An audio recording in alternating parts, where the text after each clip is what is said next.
जी, तो ये डिप्रेशन और फ्रीजिंग पॉइंट पढ़ने के बाद हम उसी तरह से इसकी मेजरमेंट पढ़ते हैं। Measurement of freezing point depression.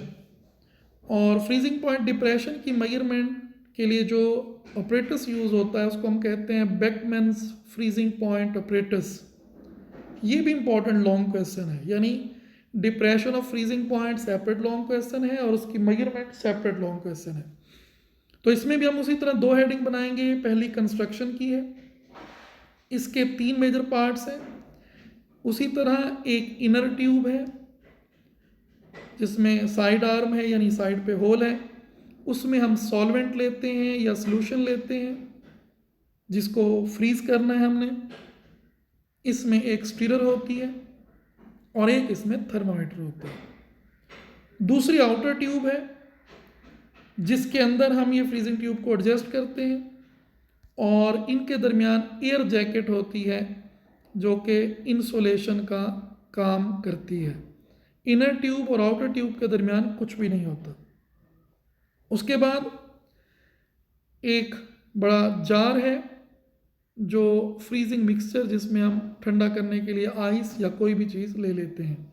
तो देखें ज़रा, इनर ट्यूब हो गई जिसके अंदर जिसको हम फ्रीजिंग ट्यूब कह रहे हैं, उसमें स्टीरर है, कॉर्क से है, बेकमैन थर्मामीटर है। उसके बाहर आउटर ट्यूब है, इनर ट्यूब और आउटर ट्यूब के दरमियान एयर जैकेट है, ये देखें आप।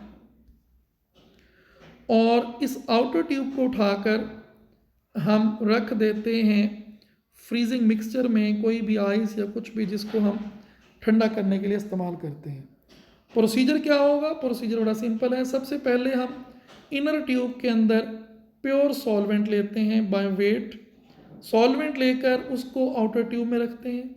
आउटर ट्यूब को उठाकर फ्रीजिंग मिक्सचर में रख देते हैं। अब फ्रीजिंग मिक्सचर पहले एयर को ठंडा करती है, एयर फिर इनर ट्यूब को ठंडा करती है। तो इस तरह यूनिफॉर्म कूलिंग होती है और जो कुछ भी इनर ट्यूब के अंदर होता है वो फ्रीज हो जाता है। उसको हम freezing point of the solvent कहते हैं, T1 कहते हैं। उसके बाद हम क्या करते हैं? थर्मामीटर निकालते हैं, स्टीरर निकालते हैं और 0.2 to 3 ग्राम हम सल्यूट उसके अंदर ऐड कर देते हैं, शेक करते हैं उसको, वो सोल्यूशन बन जाता है। फिर हम थर्मामीटर स्टीरर डालते हैं, आउटर ट्यूब को उठाकर फ्रीजिंग मिक्सचर में रखते हैं, फ्रीजिंग मिक्सचर उसको फ्रीज करेगा। जब सोल्यूशन फ्रीज हो जाएगा तो उसका हम टेम्परेचर मेजर कर लेंगे, वो होगा freezing point of the solution. दोनों का डिफरेंस ले लेंगे तो delta t f is equal to T2 minus T1 जो कि हमें डिप्रेशन ऑफ फ्रीजिंग पॉइंट देगा। तो ये depression of freezing point measurement by Beckmann's freezing point operators, ये भी बहुत इंपॉर्टेंट लॉन्ग क्वेश्चन है। अच्छा, इसमें दो और टर्म्स हमने पढ़ी हैं। एक पढ़ा हमने मोलर बॉइलिंग पॉइंट कांस्टेंट या जिसको हम अबिलोस्कोपिक कांस्टेंट कहते हैं, KB। उसकी डेफिनेशन मैंने लिखी है, it is the elevation of boiling point of solvent when it's 1 molar solution is formed. यानी अगर हम 1 मोलर सोल्यूशन बनाएं तो उसमें जितना इंक्रीज आता है बॉइलिंग पॉइंट में उसको मोलर बॉइलिंग पॉइंट कांस्टेंट कहते हैं।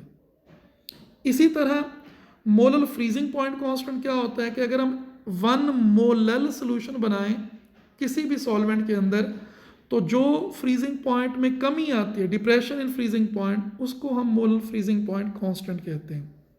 ये हमारा कॉलिगेटिव प्रॉपर्टीज़ का टॉपिक जो है वो कंप्लीट हो गया, जिसमें हमने lowering of vapour pressure, elevation of boiling point, then its measurement by Landsberger method, freezing point depression, then its measurement by Beckmann's method, ये पढ़े हैं। ये 5 बहुत इंपॉर्टेंट लॉन्ग क्वेश्चन हैं और आपकी एक्सरसाइज में बुक की इससे रिलेटेड कुछ शॉर्ट क्वेश्चन भी दिए हुए हैं, वो मैंने होमवर्क में लिखे हैं। क्वेश्चन नंबर 6 के AB पार्ट है, क्वेश्चन नंबर 10 के ABCDE पार्ट हैं, क्वेश्चन नंबर 12 के पार्ट्स हैं। तो ये तीनों शॉर्ट क्वेश्चन आपके इन 5 टॉपिक से हो जाएंगे। इसी तरह एलिवेशन ऑफ बॉइलिंग पॉइंट में जो हमने M2 का फॉर्मूला निकाला था उससे रिलेटेड एग्जाम्पल 10 है और एग्जाम्पल 10 से रिलेटेड एक्सरसाइज में क्वेश्चन नंबर 23 है। फिर डिप्रेशन ऑफ फ्रीजिंग पॉइंट का जो हमने M2 का फॉर्मूला निकाला उससे रिलेटेड एग्जाम्पल 11 है और एग्जाम्पल 11 से रिलेटेड एक्सरसाइज का क्वेश्चन नंबर 22 है।